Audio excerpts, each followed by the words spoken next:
Hello and welcome. I'm Dr. Adam Dorsay, a psychologist in Silicon Valley and the host of SuperPsyched, a podcast dedicated to supercharging your life. Each episode contains fun, high-quality interviews with experts looking at psychology from all angles. SuperPsyched is your tool to get more of what you want in your life and less of what you don't. The nature versus nurture debate will likely be never-ending. But one thing's for sure, our environment and family dynamics play a substantial role in who we become. And when I learned about Yale lecturer and New York Times writer Susan Dominus' new book, The Family Dynamic, A Journey into the Mystery of Sibling Success, I wanted to interview her immediately. Susan studies and writes about real families and their impacts on their children's future. Some families she includes are the families of musicians, athletes, immigrants, and many others.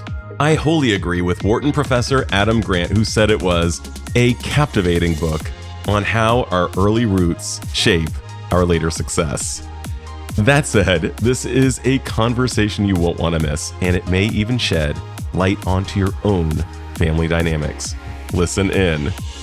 Susan Dominus, a hearty welcome to SuperPsyched.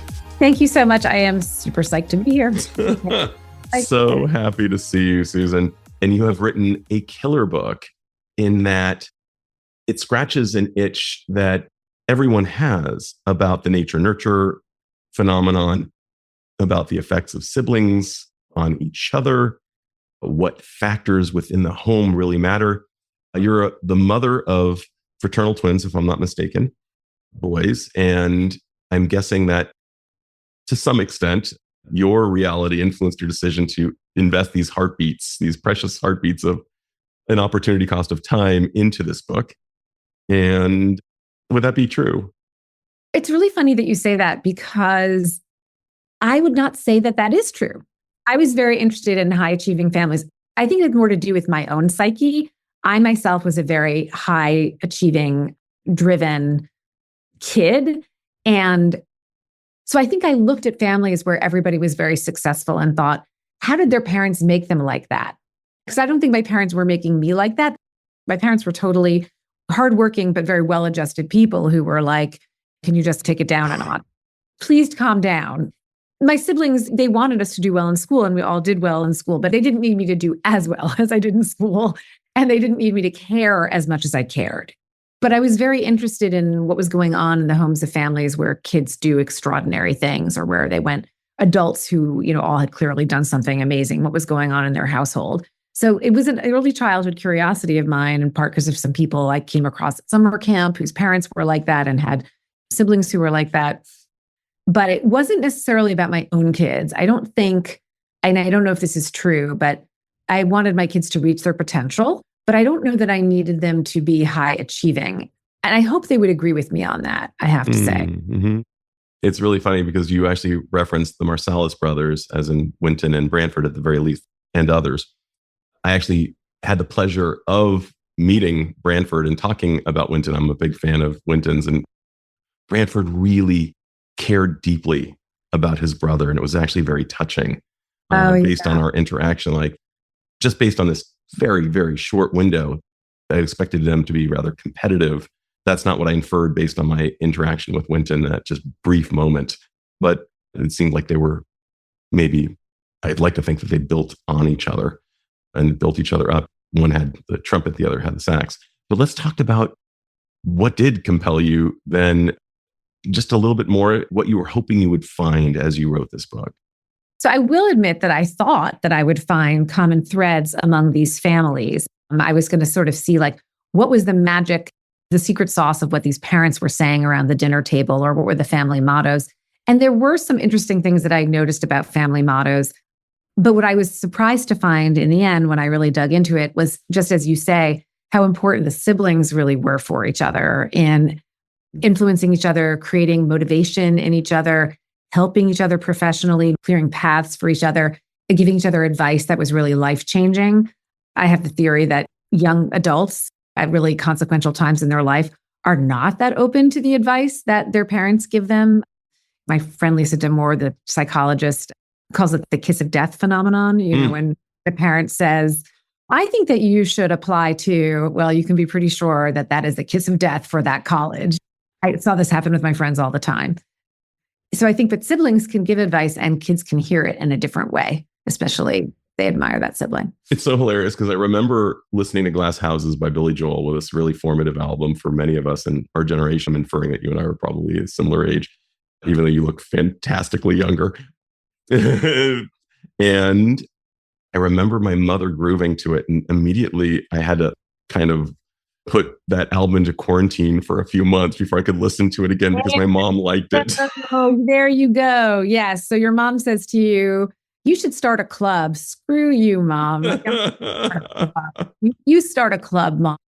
Yeah. So that's where siblings, I think, can be really influential. And I talk a lot about how the siblings know the lay of the land. They know where your strengths are in a different atmosphere. Like your parents, what they see is how you are within the family, but how you are within the family is not necessarily how you are in public at school. The siblings see all of that. And so they know you better. And they also know, how does school work? Like, what are the things people do at school? What are things that their friends are doing?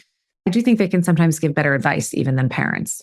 1,000,000%. And why did I listen to Glass Houses in the first place? Because a cool kid told me I should listen to it. And then I also think about the fact that when expats move to new countries, their children, like let's just say they move to England, their children will have an English accent, even if they're American or vice versa, because whom are they more influenced? They're more influenced in many ways by, and yet the parent factor is salient. It's not like it doesn't matter. Parents who sit in the living room and read are more likely to have children who do similar activities. I'm just wondering, if you could briefly parse out, what effects do we actually have on our children? I think that we're still trying to figure that out. I mean, the single biggest effect that parents have on their children, research does hold up of every kind, is whether or not they're likely to go to college. Family culture dictates whether those kids go to college or not. And that is a hugely consequential decision in someone's life. So in a way, you could say it's a huge effect, right? Parents also affect religiosity. Like, are the kids really committed to religion or not?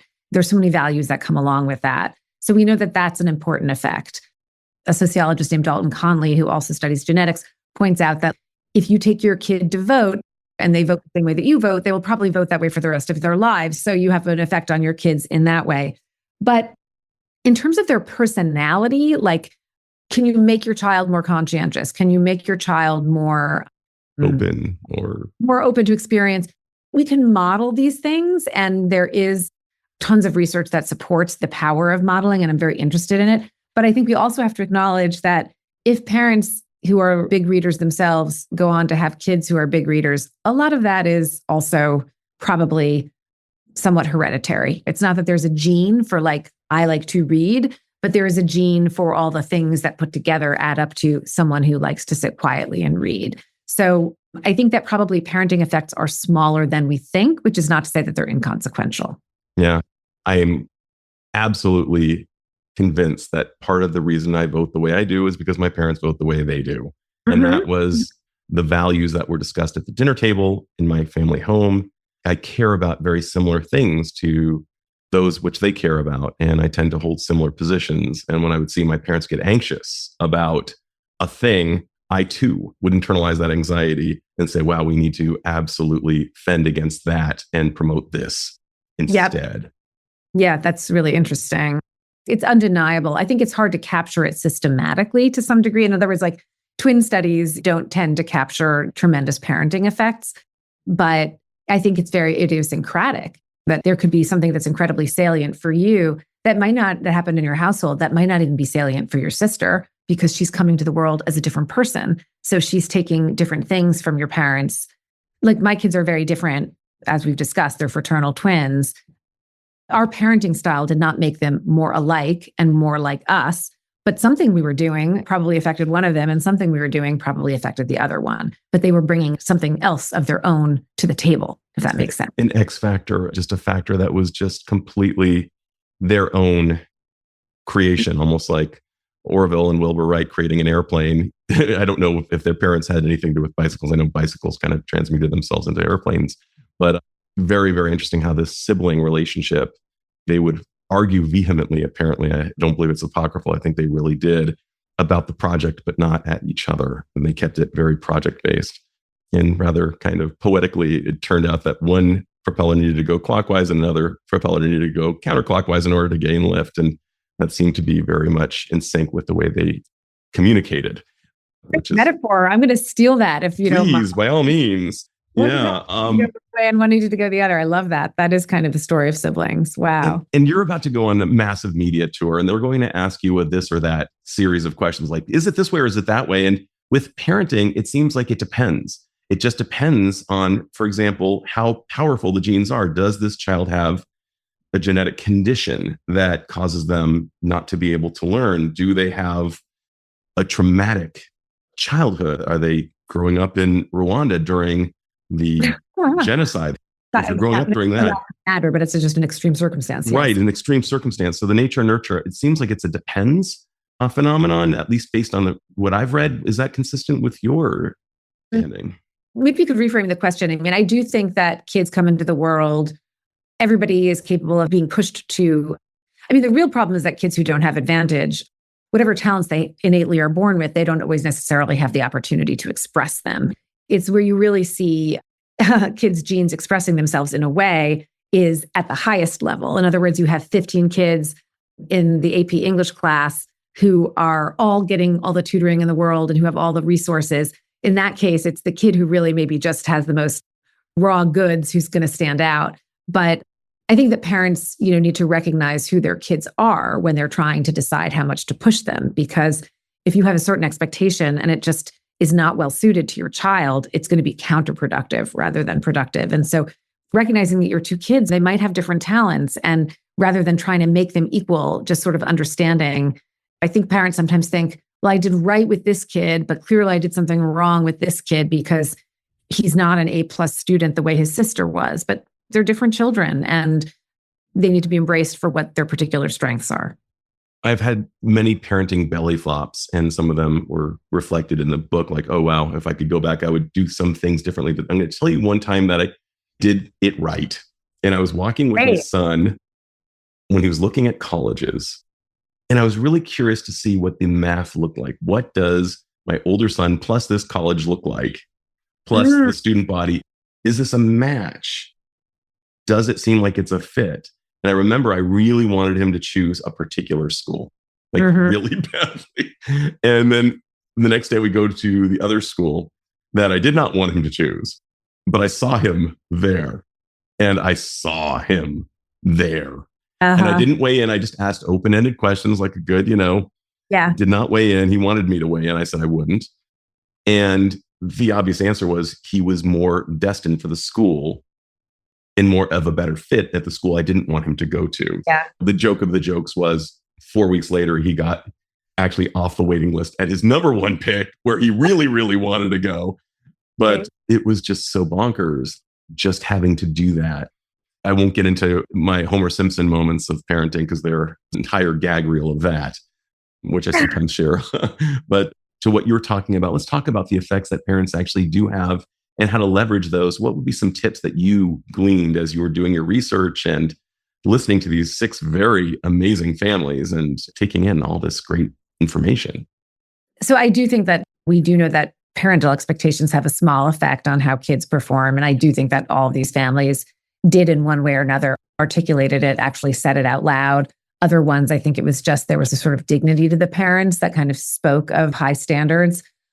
I think these parents were parents who were not afraid to let their child take a risk, even if they thought it was going to be painful or disappointing. I do think, not to make a vast sweeping generalization, but I do think parents today are very afraid of their own children's anxiety, in part because we call it anxiety instead of calling it butterflies or nervousness. And believe me, there is such a true thing as anxiety, and I think it should be treated and respected and given all the support that a kid needs.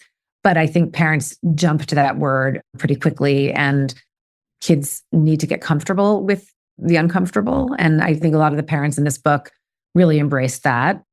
At the same time, none of these parents were more invested in their kids achieving than the kids themselves were. There's this great term that Diane Paulus uses. She's a very innovative director of, one of the first really prominent Broadway directors who was female and just wildly creative. And she herself danced in the American Ballet Theater when she was a child with Baryshnikov and could have gone to Juilliard for piano. She was so talented. But her mother, she said, would come to all her performances and watch without desire.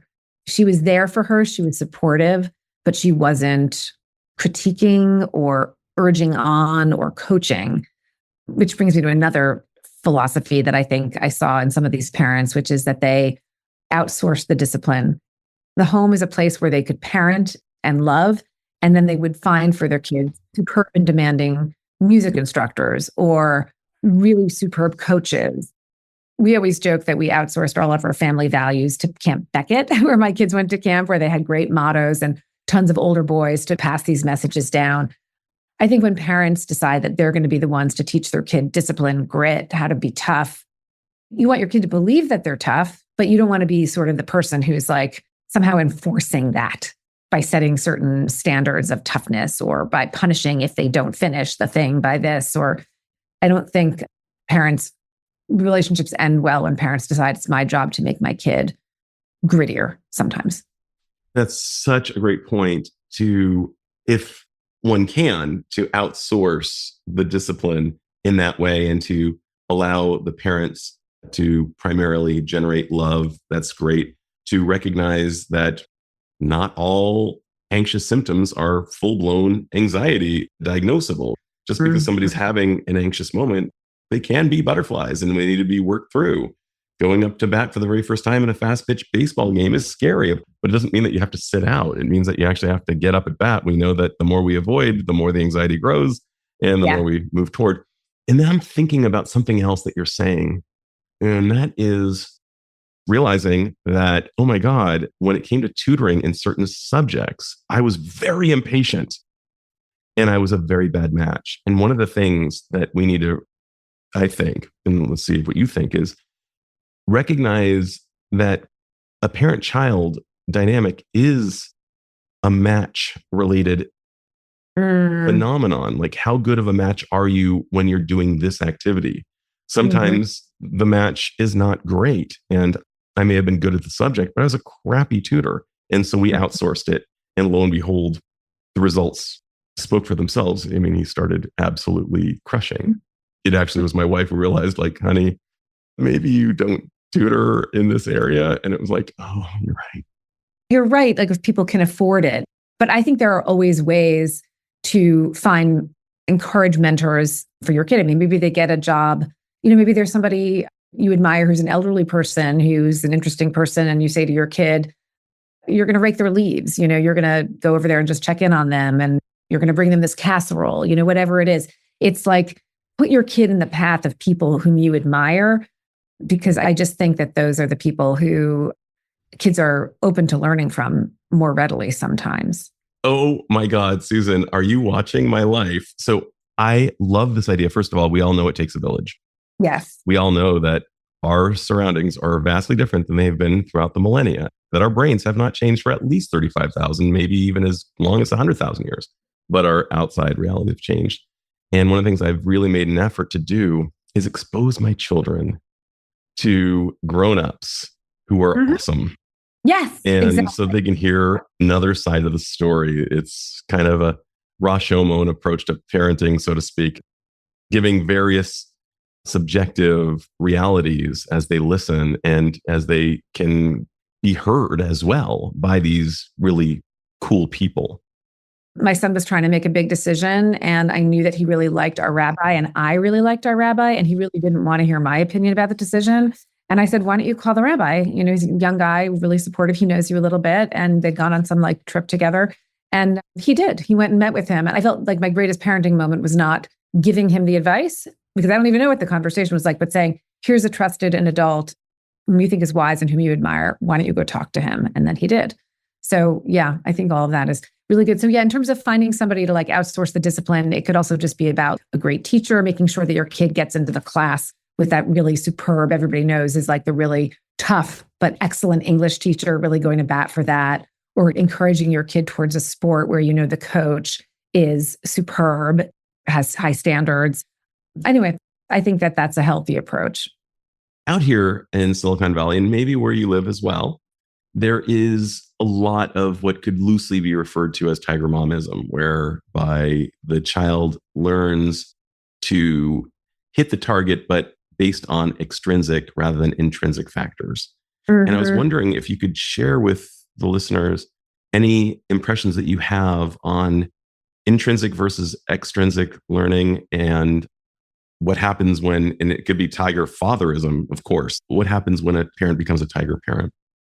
I mean, look, there's all sorts of research about when parents have expectations that really exceed what a child is capable of, or even is healthy for them to shoot for.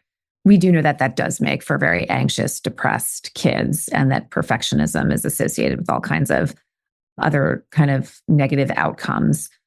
But we also know that, I think what I was going to talk about before, and this is not unrelated, is just that there can be something very demotivating about having parental involvement.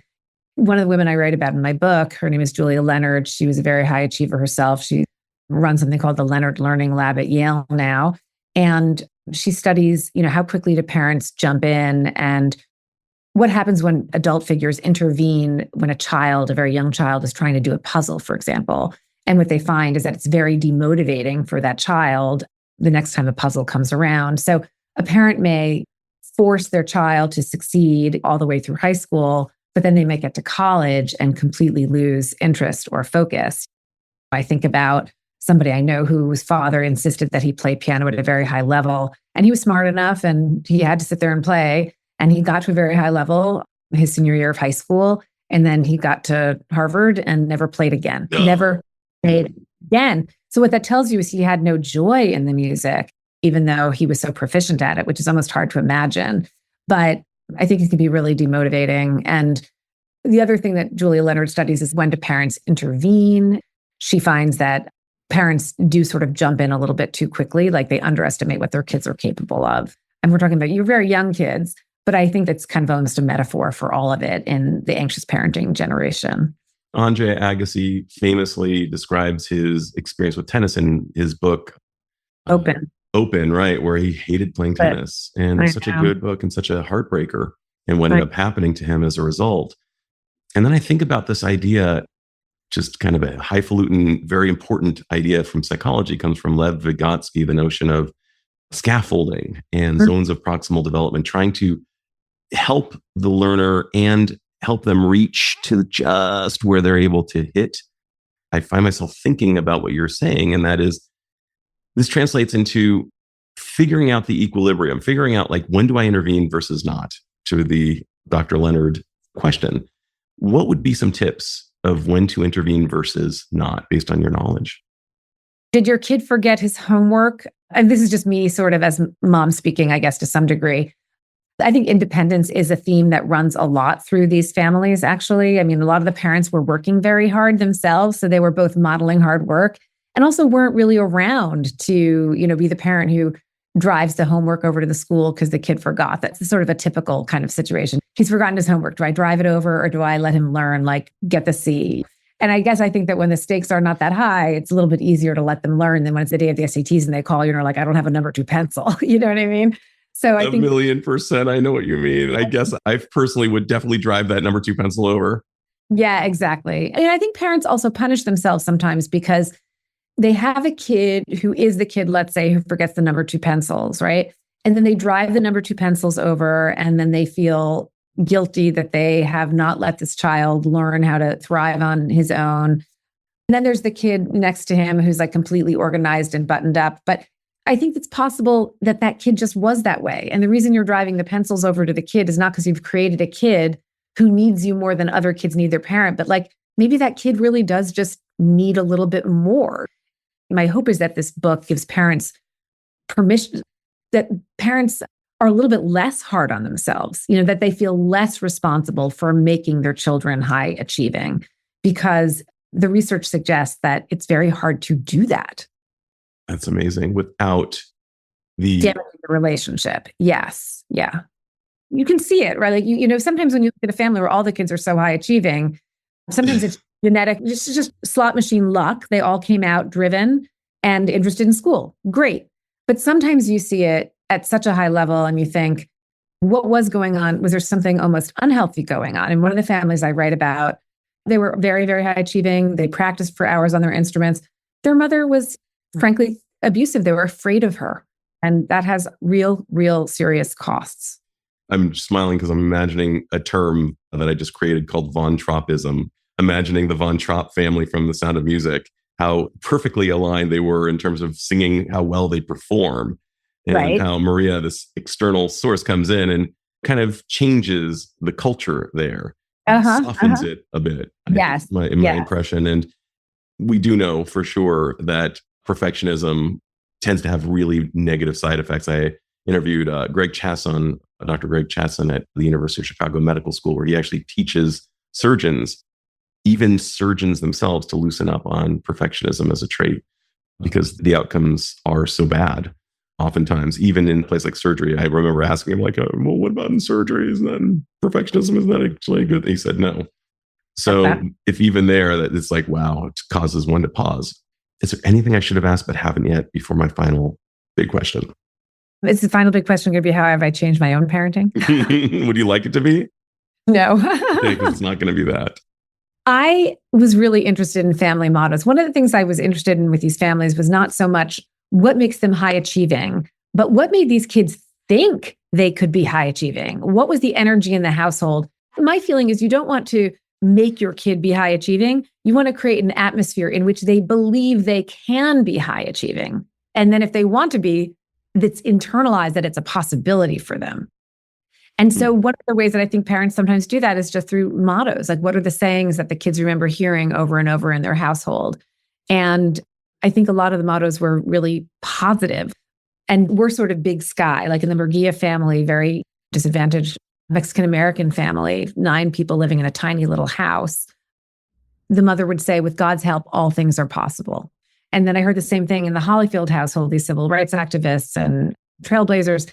And Marilyn Hollyfield told me that the unspoken motto in their family was all things possible. And their parents modeled it because they were themselves extraordinary, but they also kind of somehow articulated that.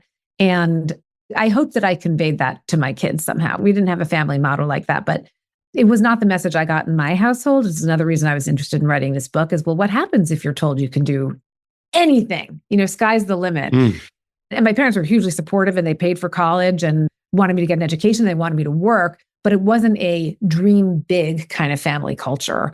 I was really interested in those. That is so great. What would be just one other yummy motto just to give our listeners before I ask my final question? Yeah, the Murguia's father used to say, the sun shines down on all of us, meaning everybody's got a shot. We all know that structural inequality makes it harder for some people, but like he wasn't going to let his kids think that they couldn't do whatever they wanted to do or that they weren't as good as other people. He's not the only person who says this, but you're as good as everyone else, but you're no better than anyone else, but you're as good as anyone else. You're no better than anyone else, but you're as good as anyone else. Yeah. So that humility and internalized sense of self is great. Lauren Groff's father, they were tremendous athletes and he often coached their games. And I think the parent feedback thing after a game or a performance is like a really fraught moment for a lot of families. He used to say, keep the best, forget the rest. I love that. Ted Lassoism of memory of a goldfish. Memory of a goldfish. When things go bad anyway, but we of course want the Velcro theory. Due to our cognitive biases, we tend to remember the bad stuff more than we remember the good stuff. And this guy turned it on its head, which I think is genius. So make the Teflon the bad stuff, make the Velcro the good stuff. My final question to you, Susan, is if you had a magic wand and could confer upon all humanity one insight or skill that would dramatically improve the lives of the individual, and since we're all connected, the people around that individual, what would that insight or skill be? And how do you imagine it would impact the individual as well as perhaps society at large? What's the insight or what's the skill? Either. You could choose an insight or a skill. Yeah, I think it's not that novel, but I think it is something that parents need to hear, which is, or certain circles of parents need to hear, which is at the end of the day, we all need to remember that what makes people happy are their relationships, not their accomplishments. Oh. Susan, so good. I feel like you just threw a rainbow my way or something. I don't know what. You're a human rainbow. You're like a human rainbow. I'm so enjoyed talking to you. Your positivity is incredible. Well, this has been a blast. Thank you for that compliment. I really appreciate that. I will attempt to hold on to that in my Velcro rather than let it disappear like Teflon, which I can do with kind words. And this has been a blast. Your book is going to be really, really important and so incredibly useful to us parents. And thank you for investing your heartbeats in writing that book. Oh, thank you for having me on. I so enjoyed it. My pleasure. This is Dr. Adam Dorsay thanking you for listening to SuperPsyched. If you know anyone who might like it or who might benefit from listening, share it. And if you like the episode, please hit subscribe